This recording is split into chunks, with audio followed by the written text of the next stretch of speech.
play close to the opponent. But unfortunately, we were not patient enough in the final third. So I think it did not work for us. But, you know, as a coach, you can't win all, you know. You have to approach game as it comes and then bring your A game. If it doesn't work, plan B, and then work hard till the 90 minutes. And that's what really happened today. Ce qu'on peut dire aujourd'hui, c'est que quand on voit l'équipe ghanéenne, aujourd'hui, ça n'a pas bien marché pour nous. On a tout joué, mais on doit vraiment dire que l'équipe burkinabé était excellente ce soir. Et ils ont avoir les journées, et ils ont eu les chances. C'est tout on peut dire. Lady, please, first question.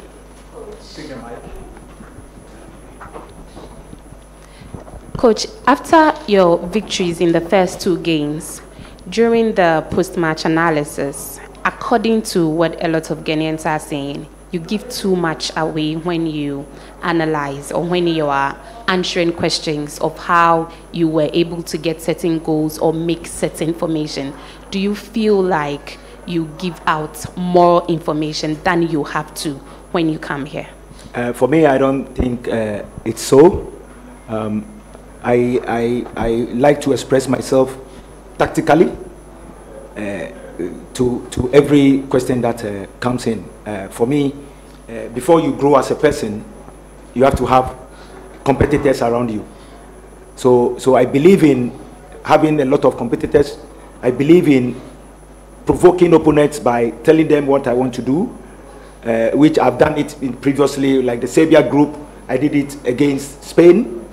And I can see that in the game, their coach wanted to counter that, but we had a plan B on that. So for me, expressing myself in post-match interview, pre-match interview, for me, I wanted to give more depth in the information I'm giving to people.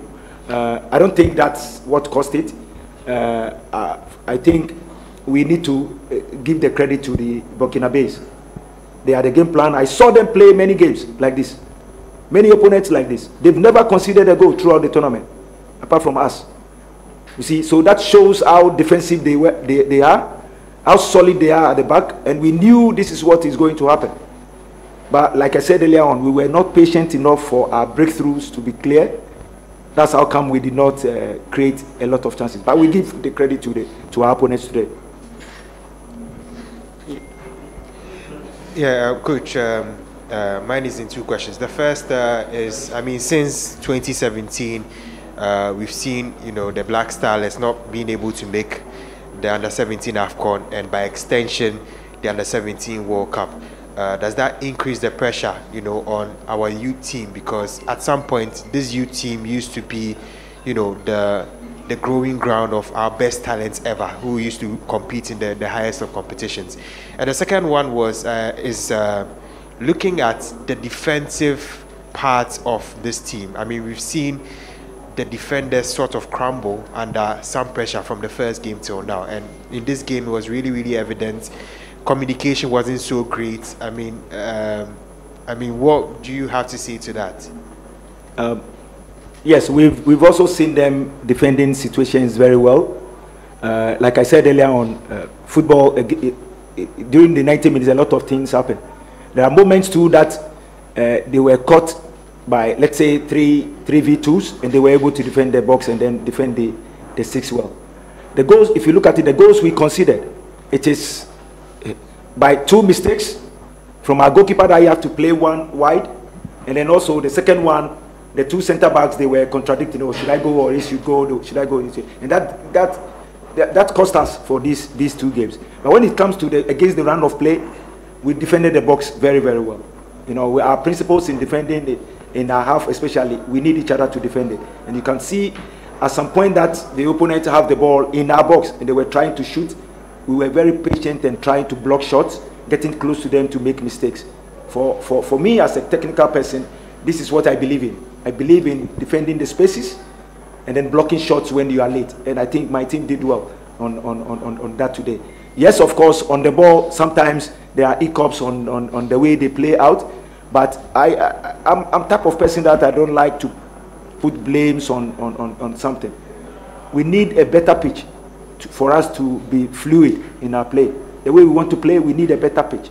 You can see sometimes we want to play and take first touch and then the pitch will just jump. So I'm not here to put blames on something. We've lost again. We've lost again. But for me, I don't think we should lose this game, because when we're looking at the stats, in terms of controlling the game, we did. Only transitions from them, transition, we dealt with it a lot. Apart from we making these 2 mistakes and conceding 2 goals from it. Traduit, s'il vous plaît. Traduit pour tous les press conferences, s'il vous plaît. Ce que je peux dire de l'équipe Burkina, c'est qu'elle était très excellente, comme j'avais toujours dit. Mais pour nos équipes aujourd'hui, les erreurs, c'était 2. Le premier, c'était les gardiens. Il a trop sorti de son coin, il a mal joué, ou il devrait jouer profondeur, il a gardé le ballon, et aussi nos défendeurs, il n'a pas pris les bonnes décisions.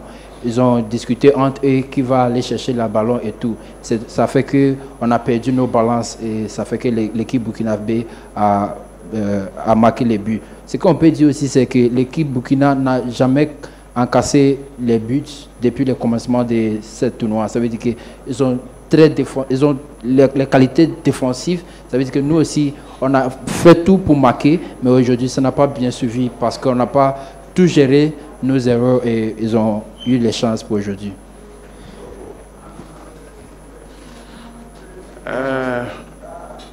Yes, gentleman here. Coach, I've watched your team play a couple of times, especially in this competition.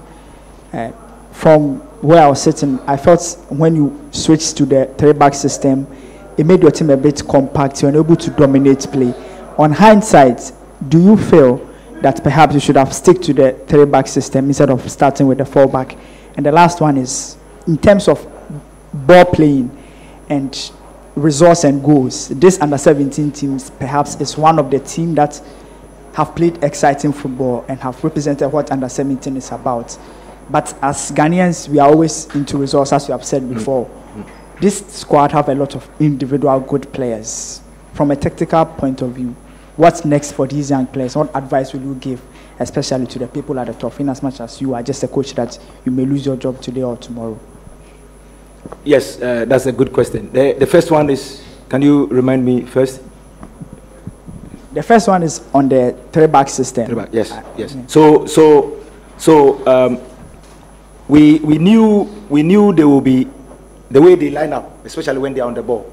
They're not a ball-playing team. So what they normally do is they put 4 players up. So naturally, if you have 4 at the back, it will definitely be 4v4 at the back. And then they leave 2 players, and then their fullbacks doesn't go at all. So today you can see that they silent Tivanyo and Nabi. That's our weapon. They silence them because their fullback doesn't go at all. They stay there. So during that period, when second half they started getting the ball and they just launch a long ball, and it becomes, let's say, 4v3 or 4v2 always at the back. That's how come myself and the technical team, we decided to add 1 more center backs, and then so that we have the overload with a 5 against 4 at the back. And I agree with you, it worked perfectly. And also we needed a 2 holding players so that we can dominate play. When you notice something, we pull a 9 out, and then push Kagawa. It's an attacking midfielder as false 9. So that gave us a lot of overload in the center space. That we know that if we find the 9 in our build-up, we always have opportunity to go and punish the back line.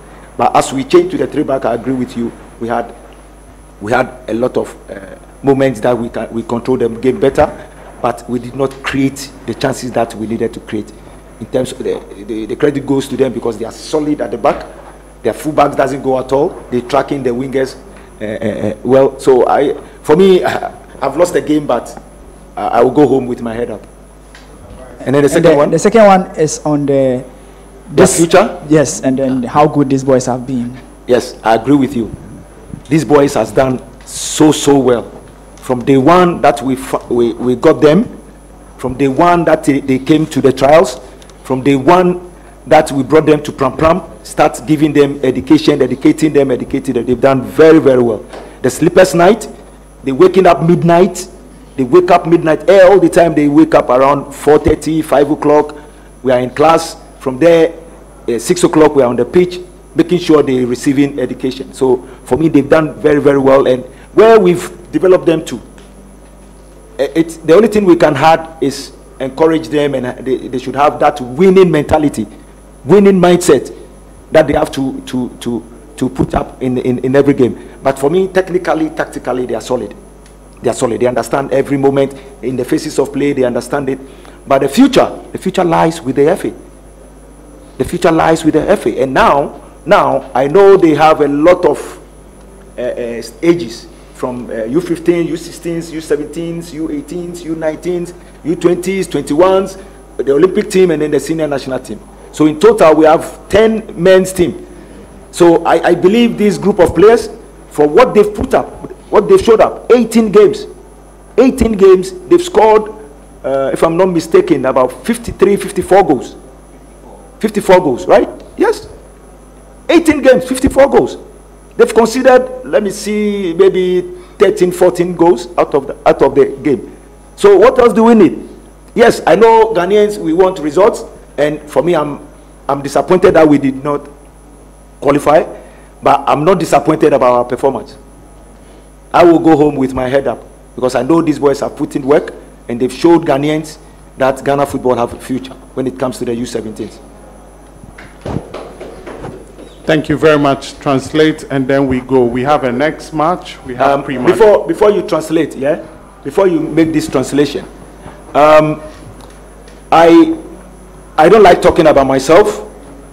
I don't like talking about myself, but for once, I will do that. I will do that.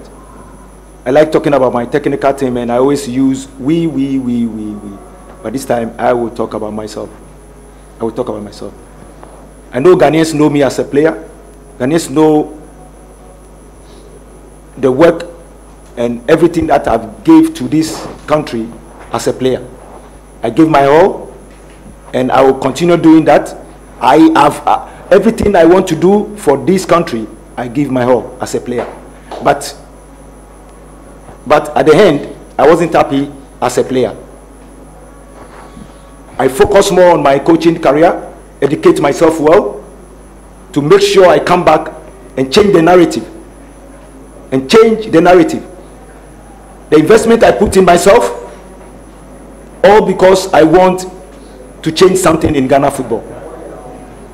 And for me, for these 6-7 months, I've given my all.